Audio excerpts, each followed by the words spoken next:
नमस्कार, दोपहर के 12 बज गए हैं। आप देख रहे हैं आज तक पर ब्रेकिंग न्यूज और आपको सीधे ले चलते हैं दिल्ली के सीएम अरविंद केजरीवाल के बंगले पर, क्योंकि भारतीय जनता पार्टी यहां पर प्रदर्शन कर रही है। बीजेपी का यह आरोप है कि केजरीवाल के बंगले के रेनोवेशन में भारी करप्शन हुआ है। बीजेपी ने आरोप लगाया कि 45 करोड़ के रेनोवेशन का काम इस चालाकी से किया गया कि टेंडर जारी करने की जरूरत ना हो। दिल्ली सरकार के नियम के मुताबिक 10 करोड़ या इससे ज्यादा का काम कराने के लिए टेंडर जारी करना पड़ता है, लेकिन किश्तों में 10 करोड़ से कम के काम करवाए गए। एक फंड तो 9 करोड़ 99 लाख का मंजूर किया गया। तो बीजेपी की तरफ से आरोप कि 5 टेंडर जो निकाले गए थे अलग अलग, उन सभी में इस बात का ध्यान रखा गया कि 10 करोड़ संपत्ति ना निकले, और अगर 10 करोड़ से ऊपर निकलेगा तो फिर आपको टेंडर देना पड़ता। रामकिंकर मेरे सहयोगी इस खबर पर ज्यादा जानकारी के लिए जुड़ रहे हैं। रामकिंकर, एक तरफ तो भोग विलासिता को लेकर सवाल है कि देखिए आम आदमी से खास बन गए, लेकिन दूसरा सवाल जो है वो और ज्यादा महत्वपूर्ण हो जाता है, जहां पर टेंडर को लेकर होशियारी है। कहा जा रहा है कि जितने भी टेंडर निकाले गए 8 करोड़ 9 करोड़ 9 करोड़ 99 लाख तक, वो ध्यान रखा गया कि 10 करोड़ ना हो वरना टेंडर देना पड़ेगा, और इसीलिए किश्तों में पैसा निकाल दिया गया।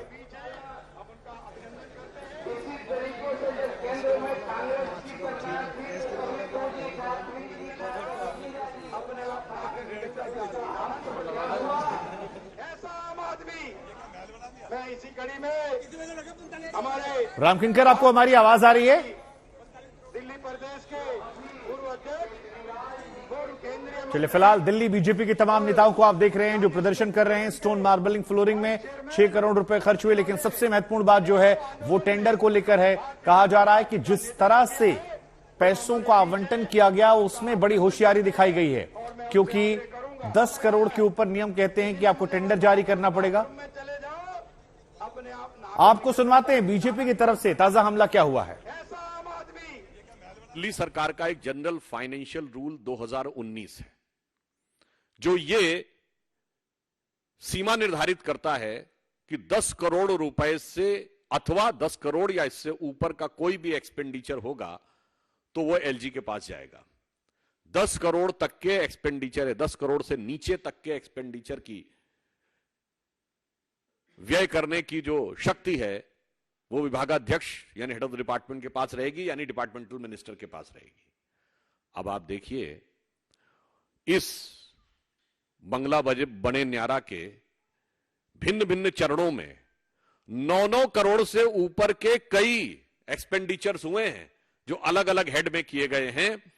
मजे की बात है, इसके लिए कंसल्टेंट भी अपॉइंट किया गया है। मतलब आपने कभी सोचा कि घर की साज सज्जा के लिए कंसल्टेंट अपॉइंट किया गया है जिसको 1 करोड़ रुपए दिए गए। अब वैसे ये कंसल्टेंट कौन है यह भी उनको खुलासा करना चाहिए कि आम आदमियों के बीच में कोई अपना आदमी तो नहीं है उस कंसल्टेंसी में। मगर आप सोचिए, मुझे लगता है उस कंसल्टेंट ने भी बड़ी मतलब दक्षता का परिचय दिया है कि 9 करोड़ 99 लाख रुपए का उसने कैलकुलेशन करके बता दिया कि यह किया जा सकता है। यह साफ साफ आम आदमी पार्टी के भ्रष्टाचार के मुखौटे को बेनकाब करता। तो हम सिर्फ ये पूछना चाहते हैं कि पीडब्ल्यूडी की, जहां तक हम लोगों की जानकारी है, एस्टैब्लिश गाइडलाइंस के अनुसार जो फ्लोरिंग होती है या तो वुडन फ्लोरिंग होती है या जो एक नॉर्मल इंडियन मार्बल अवेलेबल होता है वो होती है। अब वो दिल्ली सरकार का वह रूल या क्लॉज कोट करके बताएं जिसमें पीडब्ल्यूडी को इंपोर्टेड सुपर एक्सक्लूसिव मार्बल लगाने का अधिकार था और बगैर इनकी अनुमति के किया गया था। ज्यादा बातचीत के लिए मेरे साथ मेरे सहयोगी रामकिंकर जुड़ गए हैं। रामकिंकर, कुछ बुनियादी सवाल हैं जो बीजेपी की तरफ से उठाए गए, जिसमें कंसल्टेंट को 1 करोड़ रुपए देना, और उससे बड़ा सवाल करप्शन को लेकर, जहां पर कहा जा रहा है कि 9 करोड़ 99 लाख तक की किश्तदारी की गई, लेकिन 10 करोड़ का ध्यान रखा गया ताकि टेंडर जारी ना करना पड़ जाए।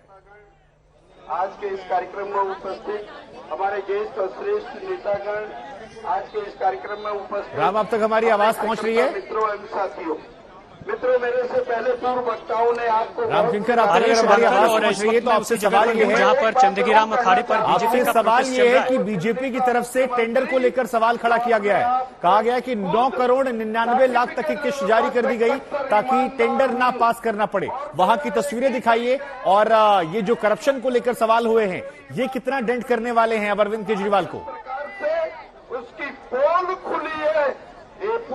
देखिए, बहुत सारे सवाल हैं जिसको बीजेपी उठा रही है, लेकिन इन सब के बीच आपको बताऊं कि चंदगीराम अखाड़े पर सत्यरंजन राउतरे आपको दिखा रहे हैं कि किस तरह से एक प्रतीक और संकेत के तौर पर बिठाया गया है एक शख्स को, और बाकायदा एक मुखौटे में उसको प्रदर्शित किया गया है। दूसरी तरफ जो बीजेपी के तमाम नेता हैं वो यहाँ पर मौजूद हैं और लगातार जो है प्रदर्शन कर रहे हैं, और इनका यही कहना है कि 45 करोड़ रुपए खर्चा किए गए। तो अलग अलग सवाल उठा रही है बीजेपी, चाहे वो निर्माण का काम हो, चाहे वो स्विमिंग पूल के मसले पर सवाल हो। तो ये बहुत सारी ऐसी चीजें हैं जो कि बीजेपी अपने स्तर पर उठा रही है, और चूंकि आने वाले दिनों में 2024 और 2025 का चुनाव है, लिहाजा इसी करप्शन के हथियार पर वार करके बीजेपी चाह रही है कि वो बढ़त बना सके, और दूसरी तरफ सवाल पूछ रही है। लेकिन आम आदमी पार्टी यानी दिल्ली के मुख्यमंत्री अरविंद केजरीवाल की तरफ से साफ तौर पर इस पूरे मसले पर संजय सिंह ने प्रेस कॉन्फ्रेंस की थी और ये बताया था कि सिर्फ